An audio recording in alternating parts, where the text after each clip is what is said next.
বসুন্ধরা গুঁড়া মশলা healthy kitchen.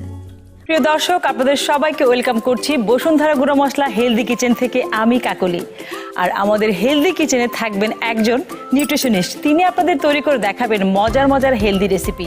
আমাদের সাথে আজকে আছেন, আমরা ডেকে নিচ্ছি নাহিদা আহমেদ আপা। কেমন আছেন আপা? আসসালামু আলাইকুম। আলহামদুলিল্লাহ ভালো, আপনি কেমন আছেন? আমি খুব ভালো আছি, আর এই মুহূর্তে আরো বেশি ভালো আছি, কারণ বসুন্ধরা হেলদি কিচেন মানেই কিন্তু হেলদি সব রেসিপি। তাহলে আজকে আমরা কি রেসিপি তৈরি করছি আপা? আজকে তৈরি করব চিকেন সাতে। একটু বাঙালিয়ানা স্বাদ মিশ্রণ ঘটিয়ে এটা তৈরি করার চেষ্টা করব। তাহলে আমরা চলে যাচ্ছি মূল রান্নায়। যেহেতু চিকেন সাতে, সেজন্য তো অবশ্যই মাংস লাগছে। মুরগির বুকের মাংস হাড় ছড়িয়ে নেওয়ার পরে 250 গ্রাম পরিমাণ, ততটুকু পরিমাণ আমরা নিয়েছি চিকন স্লাইস করে। গার্নিশিংয়ের জন্য রেখেছি আমরা টমেটো, শসা, লেবু। নিয়েছি লেবুর রস, সুগার, নারিকেলের দুধ। এখানে হচ্ছে আমরা পিনাট বাটার নিয়েছি, তো এটাকে আমরা হচ্ছে সস একটা তৈরি করব সেটার জন্য। এটা হচ্ছে আদা বাটা, এটা পেঁয়াজ বাটা, এটা রসুন বাটা, আর হচ্ছে আমাদের লাগছে তেল, লাগছে লবণ, লাগছে থাই পাতা। আমরা এটাও সস তৈরিতে ব্যবহার করব। লাগছে ধনিয়া পাতা। আর তো আমাদের গুঁড়া মশলা লাগছে, আমরা কিন্তু রেখে দিয়েছি আপনার জন্য। বসুন্ধরা সব রকমের গুঁড়া মশলা কিন্তু রয়েছে আপা। হ্যাঁ, আমরা হচ্ছে বসুন্ধরা মরিচের গুঁড়া, বসুন্ধরা নিয়ে নিব জিরার গুঁড়া, বসুন্ধরা ধনিয়ার গুঁড়া, তারপরে লাগছে বসুন্ধরা হলুদের গুঁড়া। তো আমরা পরিমাণ মতো খুব অল্প পরিমাণে দিয়ে, আমরা যেহেতু হেলদি রেসিপি, একটি রেসিপি তৈরি করার চেষ্টা করব। ওকে, তাহলে আমরা শুরু করি। সবার প্রথমেই হচ্ছে ম্যারিনেশন করব। সেই জন্য আমাদের তো অবশ্যই মুরগির মাংসটা নিয়ে নিতে হবে। 1 চা চামচ পেঁয়াজ বাটা দিচ্ছি আমরা, বাটা 1 চা চামচ, রসুন বাটা যাচ্ছে এখানে 1 টিস্পুন। হ্যাঁ আচ্ছা, তারপরে আদা বাটা, আদা বাটাটাও যাচ্ছে।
ভিটামিন ই, এই সব কিছুর কম্বিনেশন কিন্তু খুব চমৎকারভাবে হবে। এটা আমরা ম্যারিনেট করে রাখতে হবে অবশ্যই। যেহেতু এখানে চিকেনগুলো আমরা খুব বেশি ছোট টুকরো করিনি, সেক্ষেত্রে এটাকে অবশ্যই ম্যারিনেট করে কমপক্ষে আধা ঘন্টা রাখতে হবে। আধা ঘন্টা। তাহলে দর্শক, আমরা 30 মিনিট ওয়েট করছি। আমাদের কিন্তু 30 মিনিট হয়ে গেছে মোটামুটি। হ্যাঁ, আমরা এখন এই চিকেনগুলোকে শাসলি কাটি গেঁথে নিচ্ছি। কেউ চাইলে এটাকে যে গেঁথে নিতে হবে সেটাও না, মানে এটা করতে পারি এমনি প্যানে দিয়ে। আমরা এটা করতে করতে হাঁড়িতে তেল দিয়ে দিতে পারি। ওকে, অলরেডি আমাদের প্যানটা গরম হয়ে গেছে। খুব কম পরিমাণ তেল দিব আমরা, সামান্য তেল। হ্যাঁ, এখানে বলা যায় যে 2 চা চামচ পরিমাণ তেল দিয়ে দিব।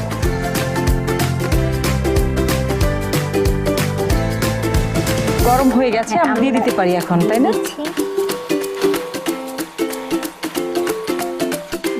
দেখতে কিন্তু এখনই ভীষণ ভালো লাগছে।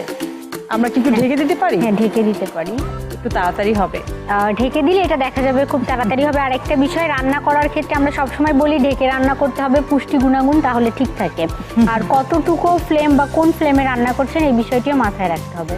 আমরা সসটা তৈরি করে নিতে পারি, চিকেনটা হতে হতে। ওকে, তাহলে আমরা সসটাকে রেডি করে ফেলি। সবার প্রথমে আমরা প্যান নিয়ে একটু অয়েল দিচ্ছি, এর মধ্যে 1 চা চামচ পরিমাণ, 1 টিস্পুন। হ্যাঁ। আর যেহেতু হচ্ছে পিনাট বাটার নিয়েছি, তো কেউ যদি মনে করে সেক্ষেত্রে কিন্তু সে শুধু পিনাট যেটা আছে সেই পিনাটকেও সে ক্রাশ করে বা ব্লেন্ড করে নিতে পারে। তো আমরা এখানে 1 কাপ পরিমাণই দিয়ে দিব। আমাদের এই পাশে চিকেনটার কিন্তু অলরেডি কালার চলে এসছে। এরপরে আমরা এর মধ্যে সামান্য একটু চিনি দিব, যেহেতু পিনাট বাটারে চিনি অ্যাড করাই থাকে। আচ্ছা, তারপরে এবারে দিচ্ছি আমরা একটু লেবুর রস যাচ্ছে। এটা কি দিচ্ছি? এটা হচ্ছে আদা বাটা। তারপরে দিয়ে দিচ্ছি সামান্য পরিমাণ রসুন বাটা আর 1 চা চামচ পেঁয়াজ বাটা। এটা হতে আমাদের সময় লাগবে কতটুকু? 2 থেকে 3 মিনিট। হ্যাঁ, এটা শুধু নেড়ে চেড়ে আমরা নামিয়ে ফেলবো। আর এর মধ্যে কিন্তু আমরা একটু মরিচের গুঁড়া দিতে হবে। ওকে, যেহেতু ঝাল ঝাল একটা ফ্লেভার আসতে হবে, এই জন্য আমাদের পিনাট বাটার সসটা হতে হতে আমাদের চিকেনটাও কিন্তু হয়ে গেছে। চিকেনটা আমরা ব্রাউন কালার আসতেই নামিয়ে নেব। মোটামুটি হয়ে গেছে। আর সামান্য একটু লবণ দিতে হবে, যেটা না হলেই সব কিছু কিন্তু অসম্পূর্ণ থেকে যাবে, তাই তো? হ্যাঁ, সেটা তো অবশ্যই। আমরা থাই পাতা দিয়ে দিব একটু। ওকে, চিকেনটার মধ্যে একটা স্মোকি ভাব নিয়ে আসতে হবে, সেজন্য একটু আমরা হিটটা জোরে দিয়ে চিকেনটা কিন্তু ফ্রাই করে নিই। আমরা এটা কিন্তু আর একটু পাতলা করতে হবে, এই জন্য একটু সামান্য পরিমাণ পানি ব্যবহার করতে হবে। আমাদের চিকেনটা সম্ভবত হয়ে গেছে। এরপরে এর মধ্যে আমরা কিন্তু নারিকেলের দুধ দিয়ে দিচ্ছি। আচ্ছা, এখানে 1/2 কাপ পরিমাণ নারিকেলের দুধ দিয়ে দিচ্ছি। এটা ঘন হয়ে গিয়েছে, এখন কিন্তু আমরা এটা নামিয়ে নিতে পারি। আমাদের পিনাট বাটার সস রেডি, আমাদের চিকেন রেডি। এবার কি করবো? আমরা সার্ভ করবো। অসাধারণ একটা কালার কম্বিনেশন, আর দেখেই মানে লোভনীয় একটা ভাব চলে এসেছে।